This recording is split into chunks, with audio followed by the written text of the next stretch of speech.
Hey guys, welcome to government jobs Gyan YouTube channel. Guys, आज की इस वीडियो में हम बात करेंगे union bank of India specialist officer के recruitment notification online form apply process के बारे में। अंतिम मौका है, केवल 4 दिन शेष रह गए हैं।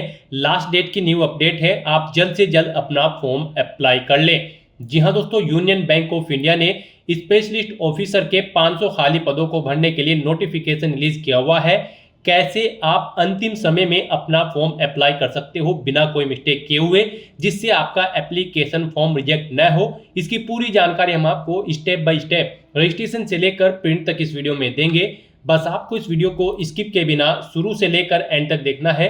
उसके बाद वीडियो पसंद आए तो इसे लाइक और शेयर कर दें। चैनल पर नए हो तो इसे सब्सक्राइब कर लें। साथ ही साथ आपको फॉर्म अप्लाई करते हुए जो भी प्रॉब्लम फेस हो रही है, उन सभी का हल आपको इस वीडियो में मिल जाएगा। और हम आपको ये भी बताएंगे कि कैसे आपको अपनी एजुकेशनल क्वालिफिकेशन की डिटेल देनी है, कैसे आपको अपना फोटो और सिग्नेचर यहाँ पर अपलोड करने हैं, कैसे आपको अपना लाइव फोटो कैप्चर करना है। पूरी जानकारी आपको इस वीडियो में दी जाएगी। आपको कौन सी वो गलती करने से बचना है जिसके करने से आपका एप्लीकेशन फॉर्म रिजेक्ट हो सकता है, और अंतिम समय में आपको कैसे अपना फॉर्म अप्लाई करना है जिससे आपका फॉर्म यहाँ पर रिजेक्ट ना हो। पूरी जानकारी आपको इस वीडियो में दी जाएगी। बस आपको एंड तक हमारे साथ इस वीडियो में बने रहना है। तो बिना कोई वक्त गंवाए चलिए शुरू करते हैं। आपको इस वीडियो के डिस्क्रिप्शन बॉक्स में हमारी वेबसाइट IND-sarkari-naukri.in के इस पेज का लिंक मिल जाएगा। यहां पर आपको इस भर्ती के रिगार्डिंग सभी डिटेल्स प्रोवाइड कर दी गई है। यूनियन बैंक ऑफ इंडिया ने स्पेशलिस्ट ऑफिसर के 500 खाली पदों को भरने के लिए नोटिफिकेशन रिलीज किया हुआ है। आप 20 मई 2025 तक अपना फॉर्म अप्लाई कर सकते हो। लास्ट डेट की न्यू अपडेट है, आप जल्द से जल्द अपना फॉर्म अप्लाई कर लें। केवल 4 दिन शेष रह गए हैं, जल्दी कीजिए और अपना फॉर्म अप्लाई कर लीजिए। आपको 22 से 30 साल यहां पर आयु सीमा रखी गई है कैंडिडेट्स के लिए जो फॉर्म अप्लाई करेंगे। आप ऑल इंडिया से ऑनलाइन अप्लाई कर सकते हो। उसके लिए आपको इस पेज को नीचे स्क्रॉल डाउन करते हुए इंपोर्टेंट लिंक सेक्शन में आना है। ऑफिशियल नोटिफिकेशन PDF लिंक पर क्लिक करके इस भर्ती के नोटिफिकेशन को ओपन कर लेना है और इसमें से आपको पूरी डिटेल रीड कर लेनी है। यहाँ पर आपको सभी डिटेल्स प्रोवाइड कर दी गई है, जैसे कि क्या पोस्ट का नाम है, कितनी उसके लिए नंबर ऑफ वैकेंसीज है, कौन सी कैटेगरी के लिए कितनी वैकेंसीज है, कब से कब तक आप अप्लाई कर सकते हो और कैसे आप अप्लाई कर सकते हो, क्या आपका एलिजिबिलिटी क्राइटेरिया होना चाहिए। पूरी जानकारी आपको इस नोटिफिकेशन में दे दी गई है। आप सभी डिटेल्स यहां से रीड आउट करें, उसके बाद अपने फॉर्म अप्लाई कर लें। फॉर्म अप्लाई करने के लिए भी आपको हमारी वेबसाइट के इसी पेज पर ही अप्लाई ऑनलाइन का लिंक दिया गया है। जैसे ही आप इस लिंक पर क्लिक करेंगे तो आपके सामने यूनियन बैंक ऑफ इंडिया का ये ऑफिशियल पोर्टल ओपन होगा। गाइस, यहाँ पर अगर आपने पहले से रजिस्ट्रेशन कर रखा है तो आपको अपना रजिस्ट्रेशन नंबर एंटर करना है, पासवर्ड एंटर करना है, ये कैप्चा कोड आपको यहाँ पर एंटर करना है और उसके बाद आपको सबमिट के ऑप्शन पर क्लिक करके अपने डैशबोर्ड में लॉगिन कर लेना है और वहाँ से आपको अपना फॉर्म अप्लाई करना है। और अगर आप इस भर्ती के लिए फर्स्ट टाइम अप्लाई करने जा रहे हो तो सबसे पहले यहाँ पर आपको अपना रजिस्ट्रेशन करना होगा। उसके लिए आपको click here for new registration की स्टेप पर क्लिक करना है और अपना रजिस्ट्रेशन कंप्लीट कर लेना है। यहाँ पर आपके रजिस्ट्रेशन का फॉर्म कुछ इस तरह से शो होगा। यहाँ पर आने के बाद सबसे पहले आपको अपना फर्स्ट नेम एंटर करना है, उसके बाद आपको उसे एक बार फिर से एंटर करके कंफर्म कर लेना है। मिडिल नेम है तो वो एंटर करें, उसे कंफर्म करें। लास्ट नेम है तो वो एंटर करें, उसे कंफर्म कर ले। नहीं है तो आप मिडिल नेम और लास्ट नेम के सेक्शन को खाली छोड़ सकते हो। उसके बाद यहाँ पर आपको अपना मोबाइल नंबर एंटर करना है और फिर उसे भी आपको एक बार फिर से एंटर करके कंफर्म कर लेना है। अल्टरनेट मोबाइल नंबर है तो वो एंटर कर दें, नहीं है तो आप इस कॉलम को खाली छोड़ दें। फिर यहाँ पर आप अपनी ईमेल ID एंटर करें और फिर यहाँ पर डोमेन नेम में से अपनी ईमेल का डोमेन सेलेक्ट करें। फिर आप अपनी कंप्लीट ईमेल ID यहाँ पर एंटर करें, ये कैप्चा कोड आप यहाँ पर एंटर करें और उसके बाद गाइस आप यहाँ पर सेव एंड नेक्स्ट के इस ऑप्शन पर क्लिक कर दें। इस तरह से यहाँ पर आपका रजिस्ट्रेशन कंप्लीट हो चुका है। आपको एक रजिस्ट्रेशन नंबर और पासवर्ड प्रोवाइड करा दिया गया है। ये रजिस्ट्रेशन नंबर और पासवर्ड आपके रजिस्टर्ड मोबाइल नंबर और ईमेल ID पर भी सबमिट किया गया है। आपको इन्हें केयरफुली नोट डाउन करके रख लेना है फ्यूचर यूज के लिए। और यहाँ पर अब आपको अपना फोटो और सिग्नेचर अपलोड करना है और अपना लाइव फोटो आपको कैप्चर करना है। यहाँ पर फोटो अपलोड करने के लिए आपको गाइडलाइन दी गई है। आप guideline for scanning the photograph and signature के इस लिंक पर क्लिक करें, आपके सामने PDF ओपन होगी। यहाँ से आप चेकआउट कर सकते हो। आपका जो फोटो होगा वो 20 KB से 50 KB के बीच में होना चाहिए। डायमेंशन उसकी 200 × 230 पिक्सल होनी चाहिए। और यहाँ पर आपका जो सिग्नेचर होगा, सिग्नेचर आपका 10 KB से 20 KB के बीच में होना चाहिए। डायमेंशन उसकी 140 × 60 पिक्सल होनी चाहिए। और आपके ये डॉक्यूमेंट JPG या फिर JPEG फॉर्मेट में होने चाहिए। तो यहाँ पर आकर आपको चूज फाइल बटन पर क्लिक करना है, फाइल को सिलेक्ट करना है, इस चेकबॉक्स को ओके करना है और 1 बाय 1 करके आपको यहाँ पर अपना फोटो सिग्नेचर अपलोड कर देना है। उसके बाद आपको यहाँ पर अपना लाइव फोटो कैप्चर करना है। आप कैप्चर फोटो के इस ऑप्शन पर क्लिक करें और अपने वेब कैमरा से या फिर मोबाइल फोन से अपना लाइव फोटो यहाँ पर कैप्चर कर ले। और गाइस यहाँ पर आप मोबाइल के थ्रू भी इस QR कोड को स्कैन करके अपना लाइव फोटो कैप्चर कर सकते हो। आपको क्लिक हियर टू स्कैन के इस ऑप्शन पर क्लिक करना है। ये QR कोड अपने मोबाइल से आपको स्कैन करना है और अपना लाइव फोटो यहाँ पर आपको कैप्चर कर देना है। और उसके बाद गाइस यहाँ पर आपको नेक्स्ट के इस ऑप्शन पर क्लिक कर देना है। नेक्स्ट आपके सामने कुछ इस तरह से इंटरफेस ओपन होगा। अब यहाँ पर आपको अपनी बेसिक डिटेल्स प्रोवाइड करनी है। सबसे पहले यहाँ पर आपको पोस्ट सेलेक्ट करनी है, जिस पोस्ट के लिए आप अप्लाई करना चाहते हैं। स्पेशलिस्ट ऑफिसर के assistant manager credit GMG scale first या फिर assistant manager IT GMG scale first. आप अपनी चॉइस के अकॉर्डिंग यहाँ पर पोस्ट सेलेक्ट करें। उसके बाद यहाँ पर आप अपनी कैटेगरी सेलेक्ट करें, जिस कैटेगरी से आप बिलोंग करते हैं।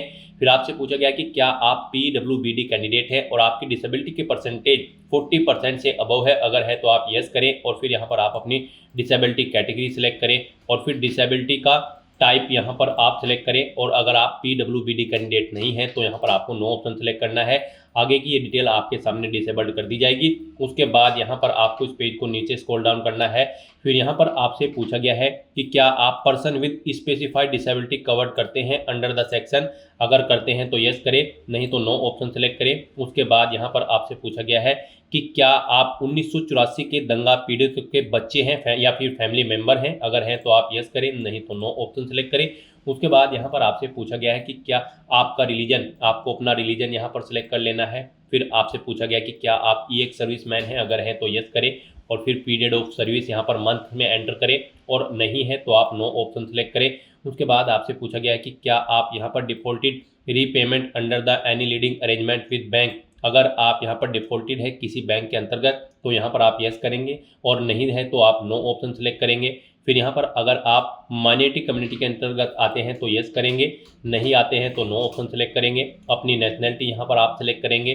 फिर यहाँ पर आप अपना एग्जामिनेशन स्टेट सेलेक्ट करें, जिस स्टेट में आप एग्जाम में पार्टिसिपेट करना चाहते हैं। उसके बाद यहाँ पर एग्जामिनेशन सेंटर आप सेलेक्ट करें। उसके बाद यहाँ पर आपसे पूछा गया है कि क्या यहाँ पर आप अपनी ID शो करेंगे जब आप एग्जाम में पार्टिसिपेट करेंगे। तो यहाँ पर आप अपनी कौन सी ID प्रूफ शो करेंगे। तो यहाँ पर आप इस चेकबॉक्स को ओके करें। ID प्रूफ 1 में आप कोई भी अपनी ID सेलेक्ट करें, जैसे कि पैन कार्ड, पासपोर्ट या फिर ड्राइविंग लाइसेंस या फिर वोटर कार्ड। आप अपने अकॉर्डिंग यहाँ पर ऑप्शन सेलेक्ट करें, फिर उसका नंबर यहाँ पर दें। दूसरी ID यहाँ पर आप सेलेक्ट करें इसके अलावा और फिर उसका नंबर यहाँ पर आप दें। फिर यहाँ पर आपको अपनी डेट ऑफ बर्थ सेलेक्ट करनी है, पहले डे फिर मंथ फिर ईयर। उसके बाद यहाँ पर आपको अपना जेंडर सेलेक्ट करना है। फिर आपसे पूछा गया कि क्या आपके जुड़वा भाई बहन हैं। अगर हैं तो यस करें, उनका नाम दें और उनका जेंडर सेलेक्ट करें, नहीं है तो नो ऑप्शन सेलेक्ट करें। अपना मैरिटल स्टेटस यहाँ पर आप दें, मैरिड हो आप, अनमैरिड हो या फिर विडो। उसके बाद आप यहाँ पर अपने फादर का नाम एंटर करें, मदर का नाम एंटर करें। अगर आपकी शादी हो चुकी है तो फिर यहाँ पर आप अपने हस्बैंड या वाइफ का नाम एंटर करें। फिर यहाँ पर आप अपना कोरोस्पोंडेंस एड्रेस एंटर करें। उसके बाद परमानेंट एड्रेस एंटर करें और अगर आपका परमानेंट एड्रेस आपके कोरोस्पोंडेंस एड्रेस के अकॉर्डिंग सेम है तो आप इस चेकबॉक्स को ओके कर दें। ऑटोमेटिकली आपका परमानेंट एड्रेस आपके कोरोस्पोंडेंस एड्रेस के अकॉर्डिंग फिल हो जाएगा। उसके बाद यहाँ पर आपको GST इनवॉइसिंग एड्रेस सेलेक्ट कर लेना है। आप किस एड्रेस पर कम्युनिकेट करना चाहते हैं, कोरोस्पोंडेंस या फिर परमानेंट, आप अपने अकॉर्डिंग ऑप्शन सेलेक्ट करें। फिर यहाँ पर आपको आपकी कैटेगरी के अकॉर्डिंग एप्लीकेशन फीस का अमाउंट शो कर दिया जाएगा। इस तरह से ये सभी डिटेल्स फिल करने के बाद फिर आपको वैलिडेट योर डिटेल के इस ऑप्शन पर क्लिक करना है। अपनी सभी डिटेल्स को वैलिडेट कर लेना है और उसके बाद आपको सेव एंड नेक्स्ट के इस ऑप्शन पर क्लिक कर देना है। नेक्स्ट यहाँ पर आपको अपनी क्वालिफिकेशन, एक्सपीरियंस और लैंग्वेजेस की डिटेल देनी है। गाइस यहाँ पर इस भर्ती में पार्टिसिपेट करने के लिए अगर आप assistant manager credit GMG scale first की पोस्ट के लिए अप्लाई करते हो तो आपके पास कोई ग्रेजुएट डिग्री होनी चाहिए किसी भी डिसिप्लिन के अंतर्गत किसी वेल रिकॉग्नाइज्ड यूनिवर्सिटी से, प्लस आपके पास CA, CMA, LCWA या फिर CS की डिग्री होनी चाहिए या फिर आपके पास MBA, MMS, PGDM, PGDBM की डिग्री होनी चाहिए मिनिमम 60% मार्क्स के साथ। और अगर आप assistant manager IT GMG scale first की पोस्ट के लिए अप्लाई कर सकते हो तो फिर यहाँ पर आपके पास full time BTech, MCA, MSc या फिर IMS या फिर MTech 5 साल की integrated MTech degree, computer science engineering IT या फिर इलेक्ट्रॉनिक्स एंड कंप्यूटर साइंस, यहाँ पर इन डिसिप्लिन के अंतर्गत आपके पास डिग्री होनी चाहिए। तो यहाँ पर ऑफिशियल नोटिफिकेशन में से आप जिस भी पोस्ट के लिए अप्लाई कर रहे हैं उसके अकॉर्डिंग अकॉर्डिंग अपनी क्वालिफिकेशन मैच आउट कर लें और यहाँ पर फिर अपनी क्वालिफिकेशन की डिटेल दें। यहाँ पर सबसे पहले आपको देना है अपनी ग्रेजुएशन की डिटेल। ग्रेजुएशन में यहाँ पर आपको बताना है आपने अपनी ग्रेजुएशन आर्ट, साइंस, कॉमर्स या फिर एग्रीकल्चर या फिर किस डिसिप्लिन में की है, आप अपने अकॉर्डिंग यहाँ पर ऑप्शन सेलेक्ट करें। पासिंग डेट यहाँ पर आप सिलेक्ट करें, पहले डे, फिर मंथ, फिर ईयर, कितने % मार्क्स आपने ऑब्टेन किए हैं वो यहाँ पर आप एंटर करें। फिर आपकी फर्स्ट, सेकंड कौन सी ग्रेड है वो यहाँ पर आप एंटर ऑप्शन सेलेक्ट करें। उसके बाद यहाँ पर अगर आपने पोस्ट ग्रेजुएशन कर रखी है तो उसकी डिटेल यहाँ पर आप सिलेक्ट करें। यहाँ पर पोस्ट ग्रेजुएशन की डिग्री आपके पास MBA की है या फिर MMS की, आप अपने अकॉर्डिंग ऑप्शन सेलेक्ट करें। फिर उसकी पासिंग डेट यहाँ पर आप सिलेक्ट कर लें और उसके बाद उनकी परसेंटेज यहाँ पर मार्क्स की आप अपने एंटर करें। फिर आप अपनी क्लास यहाँ पर सिलेक्ट करें, फर्स्ट क्लास है, सेकंड है। उसके बाद अगर आपने पोस्ट ग्रेजुएशन डिप्लोमा कर रखा है तो उसकी डिटेल भी यहाँ पर आप ऐसे ही प्रोवाइड करा सकते हैं। कोई प्रोफेशनल क्वालिफिकेशन है तो उसकी डिटेल यहाँ पर आप प्रोवाइड करा दें। 5 साल की कोई इंटीग्रेटेड ड्यूल डिग्री है तो उसकी डिटेल भी आप सेम ऐसे ही यहाँ पर प्रोवाइड करा सकते हैं। और उसके बाद अगर आपके पास कोई अन्य डिग्री या फिर डिप्लोमा है तो उसकी डिटेल भी यहाँ पर सेम ऐसे ही प्रोवाइड करा सकते हैं। उसके बाद यहाँ पर अगर आपको एक्सपीरियंस है तो यहाँ पर आप अपने एक्सपीरियंस की डिटेल देंगे। यहाँ पर आपको सबसे पहले एम्प्लॉय का नाम देना है, यानी अपना नाम देना है। डेजिग्नेशन देनी है, किस डेजिग्नेशन पर आप कार्यरत थे, कब से कब तक आप कार्यरत थे। यहाँ पर आपको डे, मंथ, ईयर आप सिलेक्ट करें। कब आपने यहाँ पर जॉब स्टार्ट की थी वो डेट आप सिलेक्ट करें। कब जॉब छोड़ी है वो डेट यहाँ पर आप सिलेक्ट करें। नेचर ऑफ ड्यूटी यहाँ पर दे, जॉब छोड़ने का कारण दे। Year of experience in date के अकॉर्डिंग आपके कैलकुलेट करके यहाँ पर आपको शो कर दी जाएंगे। एक से ज़्यादा जगह वर्किंग एक्सपीरियंस है तो आप ऐड मोर के इस ऑप्शन पर क्लिक करें। सेम ऐसी ही एक और रो यहाँ पर ऐड हो जाएगी और फिर उसमें आप अपने एक्सपीरियंस की डिटेल प्रोवाइड कर दें। और गाइज अगर आपको एक्सपीरियंस नहीं है तो आप इस सेक्शन को खाली छोड़ दें। उसके बाद यहाँ पर आपको अपनी लैंग्वेज की डिटेल देनी है। यहाँ पर हिंदी लैंग्वेज कम से कम आनी आपको जरूरी है। इसे आपको रीड, राइट और स्पीक आना जरूरी है। उसके बाद यहाँ पर आप जो भी लैंग्वेज जानते हैं, इंग्लिश या उर्दू या फिर तमिल, उनकी डिटेल भी यहाँ पर आप प्रोवाइड करा सकते हैं। इस तरह से अपनी क्वालिफिकेशन की सभी डिटेल्स प्रोवाइड कराने के बाद आपको वैलिडेट योर डिटेल के ऑप्शन पर क्लिक करना है। अपनी सभी डिटेल्स को वैलिडेट कर लेना है और फिर आपको सेव एंड नेक्स्ट के ऑप्शन पर क्लिक कर देना है। नेक्स्ट आपको आपके एप्लीकेशन फॉर्म का पूरा प्रीव्यू शो कर दिया गया है। आपको सभी डिटेल्स केयरफुली चेकआउट करनी है। पेज को नीचे स्क्रॉल डाउन करना है, डिक्लेरेशन सेक्शन में आना है, आई एग्री के चेकबॉक्स को ओके करना है। फिर अगर यहाँ पर आपने जो नाम फिल किया है वो आपके ID प्रूफ के अकॉर्डिंग सेम है तो आप इस चेकबॉक्स को ओके कर दें। अलग है तो इस चेकबॉक्स को ओके करें, फिर आप इस चेकबॉक्स को ओके न करें। और फिर यहाँ पर अगर आप एडिट करना चाहते हैं तो आप बैक के इस ऑप्शन पर क्लिक करके अपने एप्लीकेशन फॉर्म में एडिट कर सकते हैं। और अगर आपका फॉर्म बिल्कुल सही है, ऊपर जो डिटेल आपने फिल की है, आपने चेकआउट कर ली है, वो सभी डिटेल्स ओके हैं, तो फिर यहाँ पर बस अब आपको कंप्लीट रजिस्ट्रेशन के इस ऑप्शन पर क्लिक करना है। नेक्स्ट यहाँ पर आपको अपने डॉक्यूमेंट अपलोड करने हैं। यहाँ पर आपको अपना लेफ्ट थंब इंप्रेशन और handwritten declaration document upload करना है। इनके लिए भी आपको गाइडलाइन दी गई है। आप गाइडलाइन फॉर डॉक्यूमेंट अपलोड के लिंक पर क्लिक करें, यही PDF आपके सामने ओपन होगी। यहाँ से आप चेकआउट कर सकते हो। आपका लेफ्ट थंब इंप्रेशन यहाँ पर 20 KB से 50 KB के बीच में होना चाहिए। डायमेंशन उसकी 240 × 240 पिक्सल होनी चाहिए और ये JPG या फिर JPEG फॉर्मेट में होना चाहिए। और जो आपका हैंड रिटन डिक्लेरेशन डॉक्यूमेंट होगा वो यहाँ पर 50 KB से 100 KB के बीच में होना चाहिए। डायमेंशन उसकी 800 × 400 पिक्सल होनी चाहिए और ये JPG या फिर JPEG फॉर्मेट में होना चाहिए। तो यहाँ पर आने के बाद आपको चूज फाइल के इस ऑप्शन पर क्लिक करना है। अपने इन डॉक्यूमेंट की फाइल को सिलेक्ट करना है और उन्हें यहाँ पर 1 बाय 1 करके अपलोड कर देना है। और उसके बाद आपको ये कैप्चा कोड यहाँ पर एंटर करना है और फिर गाइड आपको सेव एंड नेक्स्ट के इस ऑप्शन पर क्लिक कर देना है। नेक्स्ट आपके सामने कुछ इस तरह से इंटरफेस ओपन होगा। यहाँ पर आने के बाद आप एप्लीकेशन प्रिंट के इस लिंक पर क्लिक करके अपने एप्लीकेशन फॉर्म का प्रिंट आउट ले सकते हो। और यहाँ पर गाइड अब आपको अपना फीस पेमेंट करना है। यहाँ पर आपको आपकी कैटेगरी के अकॉर्डिंग एप्लीकेशन फीस का अमाउंट शो कर दिया गया है। हम यहाँ पर आपको बता दें, जनरल OBC EWS कैंडिडेट को 1180 रुपये फीस के रूप में जमा कराने हैं। SC ST PH दिव्यांग कैंडिडेट को 177 रुपये फीस के रूप में जमा कराने हैं, जो कि आप debit card, credit card, net banking या फिर UPI के माध्यम से जमा करा सकते हो।